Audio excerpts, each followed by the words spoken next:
இந்த இந்த பதிவில் டிஎன்பிஎஸ்சி குரூப் 4 நியூ சிலபஸில் வர மேத்ஸ் தலைப்பு வந்து சுருக்குக, அது இங்கிலீஷில் சிம்பிளிஃபிகேஷன். அது பார்ப்போம். சுருக்குக.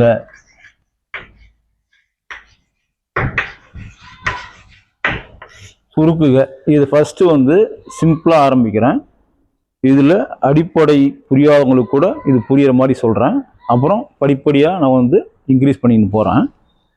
இப்போ சுருக்குகன்னு கேட்டால் இப்படி கேட்பாங்க, 4/7 + 3/5. இது என்னன்னு கேட்டிங்கன்னா, சாதாரணமாக நீங்கள் இது வரையிலும் ஒரு முழு எண்ணை கூட்டியிருப்பீங்க. முழு எண்ணை கூட்டினீங்கன்னா இப்போ 8 5 13, 14 3 + 3 17 அப்படின்னு முழு எண்ணை தான் நீங்கள் கூட்டியிருப்பீங்க. இப்போ இது வந்து ஒரு பின்ன கூட்டல். இது போட்டித் தேர்வுக்கான அடிப்படையில் வருது. இந்த 4/7 ஒரு பின்னம், இந்த 3/5 ஒரு பின்னம். இந்த ரெண்டு பின்னத்தையும் கூட்டணும். இந்த ப்ளஸ் இருக்கு இல்லைங்களா, இந்த பின்னத்தை கூட்டணும்னா நான் போன பதிவில் சொன்ன மாதிரி இது தொகுதி, இது பகுதி, இதுக்கு இது தொகுதி, இது பகுதி. இப்ப ஒரு பின்னத்தை கூட்டணும்னா இந்த பகுதி வந்து காமனா இருக்கணும், ஒரே நம்பரா இருக்கணும். இந்த சேம், இந்த இது 7 இதுவும் 7னா கூட்டிடலாம். வேற 4 3 7 கூட்டி கீழே 7 போட்டுடலாம், ஒன்றும் பிரச்சனை இல்லை. ஆனா இங்க 7 இருக்கு, இங்க 5 இருக்கு.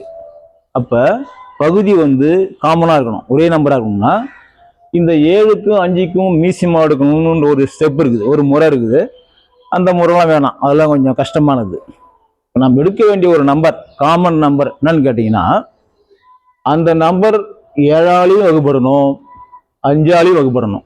ஒரு நம்பர் எடுத்தீங்கன்னா, ஒரு நம்பர், ஏதோ ஒரு நம்பர் எடுக்கிறீங்க, அந்த நம்பர் 7ஆலையும் வகுப்படக்கூடிய நம்பராகவும் 5ஆலையும் வகுப்படக்கூடிய நம்பராகவும் ஒரு குறைந்த நம்பராக இருக்கணும்.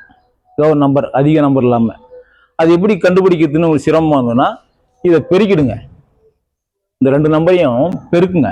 7 5 35 இப்படி போட்டுங்க. 35 போட்டு மேலே கோடு போட்டுங்க. ரொம்ப கவனிங்க, முக்கியமான ஸ்டெப்ஸ் இது. இது ரொம்ப ரொம்ப முக்கியம். இது தெரிஞ்சாதான் நம்ம சிம்பிளிஃபிகேஷன் வந்து அடுத்தடுத்து போட முடியும். இது மாதிரி பின்னமாக தான் கேட்பாங்க. சுருக்குகளை பார்த்தீங்கன்னா எல்லாமே பின்னமாக தான் இருக்கும், பின்னமாக இருக்கும், ஸ்கொயரில் இருக்கும், அது போல் இருக்கும். அதனால் இது அந்த சுருக்குக என்ற பின்னத்தில் வரக்கூடிய ஒரு பேஸ். அதனால் இந்த பின்னத்தை கூட்டணும்னா இது தொகுதி, இது பகுதி காமனாக இருக்கணும். அதுக்கு இது மீசிமா எடுத்து போடுறத விட இதை பெருக்கலாம். இதை பெருக்கிட்டுனா 7 5 35. இந்த 35 பார்த்தீங்கன்னா 7ஆலையும் வகுப்படும், இந்த 35 5ஆலையும் வகுப்படும். இங்கே தான் வந்து மாணவர்களுக்கு இதுவும் புரிய மாட்டுது. இது எப்படி போட்டீங்க சார், எப்படி போட்டீங்க சார், மேலே இந்த நம்பர் எப்படி வந்து கேட்குறாங்க. இப்போ இந்த 35 7ஆல வகுங்க. 7 என்ன வரும், ஒரு 20 14 21 4 28 5 35 இல்லைங்களா. இந்த 35ல் எத்தனை 7 இருக்குதுன்னா 5 35, 5 தடவை இருக்குது. அந்த 5ஆல இந்த 4 பெருக்குங்க. 5 20. இதான் கேட்குறாங்க, எப்படி வந்து 20, எப்படி வந்து 20ன்னு கேட்குறாங்க. என்ன காரணம்னா, இந்த 35 7ஆல வகுக்கணும். இந்த 35ல் எத்தனை 7ன்னு பார்த்தோம்னா 5 35. அந்த 5ஆல இது பெருக்கணும். 5 20. புரியுதுங்களா? பிளஸ் இப்படி போட்டுங்க. அடுத்தது இந்த 35ல் எத்தனை 5க்குதுன்னு பார்க்கணும். அதாவது 35 5ஆல வகுக்கணும். இங்க வரீங்க, இங்க பகுதியால வகுக்கணும். பகுதியில் 35ல் எத்தனை 5க்குன்னு பார்த்தீங்கன்னா எத்தனை 5க்குது, 7 5 35, 6 5 30, 7 5 35. அப்ப அந்த 7ஆல இதை பெருக்குங்க.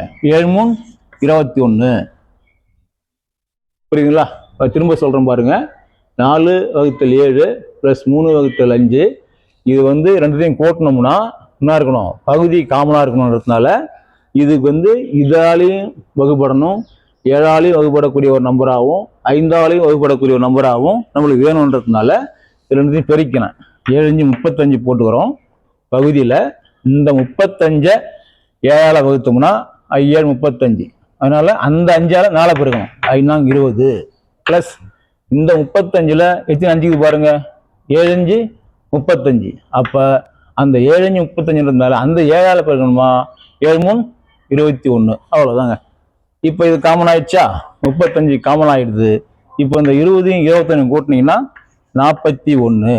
41 வகுத்தல் 35 வந்துச்சுங்களா. 2 பின்னமாக வந்தது, ஒரு பின்னமாக வந்துச்சு.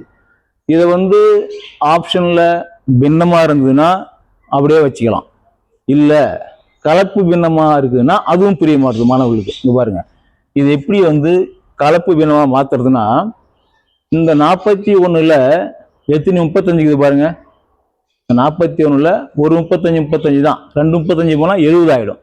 அதனால ஒரு 35 ஒன்று போட்டுங்க. இதில் 35 41ல் ஒரு 35 மீதி எத்தனைக்குது, 35 6 இருக்குது. ஏன்னா 35 6 தான் 41. அந்த 6 அங்கே போடுங்க. 6 டிவைட் பை இந்த 35 இங்கே போடுங்க. புரியுதுங்களா. இதுதான் வந்து பின்னத்தை கலப்பு பின்னமாக மாற்றுற முறை. இது வந்து சிம்பிள் தான். இந்த சிம்பிள் தெரிஞ்சாதான் சுருக்குக நீங்கள் வந்து போட முடியும். ஏன்னா சுருக்குகின்ற தலைப்பில் போட்டித் தேர்வில் எல்லாமே பின்னத்தில் தான் வருதுங்க, முழு எண்ணில் வராது. பின்னத்தில் வர்றதுனால இந்த 2 பின்னத்தை எப்படி கூட்டுறதுன்னு இப்போ போடுறேன். அடுத்து 3 பின்னம் எப்படி கூட்டுறது, 4 பின்னம் எப்படி கூட்டுறதுன்னு அடுத்தடுத்த பதிவில் உங்களுக்கு சொல்கிறேன். இந்த 2 பின்ன எண்களை எப்படி கூட்டுறதுன்றது தான் இந்த கணக்கு. அதில் 4வது நம்பர் எடுத்துக்கினேன். இது வந்து கொஷின் இல்லை, இது டிஎன்பிசி கொஷின் இல்லை. அந்த கொஷினுக்கான ஒரு பேஸ். இப்போ 4/7 + 3/5 இந்த 2 பின்ன எண்ணை கூட்டணும்னா எப்படி கூட்டுறதுன்றது இதுவும் நேரடி வகுப்பில் மாணவர்களுக்கு தெரிய மாட்டேங்குது. புரியுதுங்களா. இங்கேயும் வந்து எப்படி சார்ன்றாங்க. அதனால் இதை நீங்கள் திரும்ப அந்த பதிவுகளை திரும்ப பார்த்து இதை புரிஞ்சிக்கணும்னா இதுக்கு இந்த தொகுதி பற்றி பிரச்சனை இல்லை, பகுதி வந்து காமனாக இருக்கணும். இது போல் காமனாக இருந்தால் தான் நம்ம வந்து கூட்ட முடியும். தனித்தனியாக இருந்ததுன்னா கூட்ட முடியாது. அப்போ இதை நம்ம வந்து பொதுவான ஒரு நம்பர் வேணும்னா அந்த பொதுவான நம்பர் என்னன்னா 7ஆலையும் வகுப்படணும், 5ஆலையும் வகுப்படணும். அப்படி ஒரு நம்பர் நம்ம செலக்ட் பண்ணுறதுக்கு கஷ்டமாக இருந்ததுன்னா இது பெருக்குங்க, 7 5 35 அப்படி போட்டுங்க. இந்த 35 7ஆல் இங்கே வைக்கணும், கீழே மேலே வைக்கக்கூடாது. இந்த கீழே பகுதியால் வகுக்கணும். 7 35ல் எத்தனை 7 இருக்குதுன்னா 5 35. அப்போ அந்த 5ஆல் இந்த தொகுதியை பெருக்கணும், 4 5 20. புரியுதுங்களா. அடுத்தது இந்த ப்ளஸ் அப்படியே போட்டுங்க. இந்த 35ல் எத்தனை 5 இருக்குதுன்னு பாருங்க, 7 தடவை 5ஆம் போடு, 7 5 35. இந்த 35ல் 5 எத்தனை 5னா 7 5 இருக்குது, 7 தடவை இருக்குது 5. அந்த 7ஆல் இந்த தொகுதியை வகுங்க, 7 3 21. புரியுதுங்களா. 3ஆம் வாய்ப்பாடு. இப்போ காமன் ஆகி போச்சு. இப்போ தொகுதி இருக்குது, பகுதி வந்து ஒரே நம்பர் ஆகிக்கிட்டோம். அப்போ இந்த 30 கூட்டிக்கலாம். இப்போ 20 + 21 41. 41 வகுத்தல் 35. ஆப்ஷனில் ஏபிசிடி பின்னத்தில் இருந்தால் இந்த பின்னமாக வச்சுக்கலாம். இந்த பின்னத்தை எப்படி கலப்பு பின்னமாக மாற்றுறதுன்னா இதுதான். இந்த 41ல் எத்தனை 35ன்னு பார்க்கணும். இங்கே 1 தான் அடங்குது. ஏன்னா ஒரு 35 2 35னா 70 அடங்கலை. அதனால் ஒரு 35க்கு 35 இந்த 1 போட்டுக்கினேன். அடுத்தது இந்த 41ல் 35 போயிடுச்சுன்னா மீதி 6 இல்லைங்களா. அந்த 6 இங்கே எடுத்து எழுதிக்கினேன், இந்த 35 இங்கே எடுத்து எழுதிக்கினேன். இதுதான் வந்து ஃபைனலாக கலப்பு பின்னத்தில் வர ஆன்சர். இதை பாருங்கள், இதை புரிஞ்சுக்கிங்க. அடுத்த இன்னொரு கணக்கு போட்டோம்னா பதிவு லென்த்தாக போயிடும். அதனால் இதை திரும்ப பாருங்கள். அடுத்தது 3 பின்னம் எப்படி கூட்டுறது அப்படின்றத அடுத்த பதிவில் பார்ப்போம். அப்படியே 2-3 கணக்கு போட்டுட்டு மாடல் கொஷின், இப்போ பழைய வினாத்தாள்கள் இல்லையா, ஒரு 20 வினாத்தாளில் டிஎன்பிஎஸ்சி அசல் வினாத்தாளில் உள்ள சுருக்குக தலைப்பில் என்னென்ன கேட்டிருக்காங்கன்ற கணக்குகளை பார்ப்போம். இந்த சுருக்குக எல்லாம் உங்களுக்கு புரிஞ்சிடுச்சுன்னா எல்லா கணக்கும் உங்களுக்கு புரிஞ்ச மாதிரி தான். அதனால் இதை பாருங்கள். ஏதாவது டவுட்னா கமெண்ட்டில் சொல்லுங்கள், அடுத்த பதிவில் பார்ப்போம்.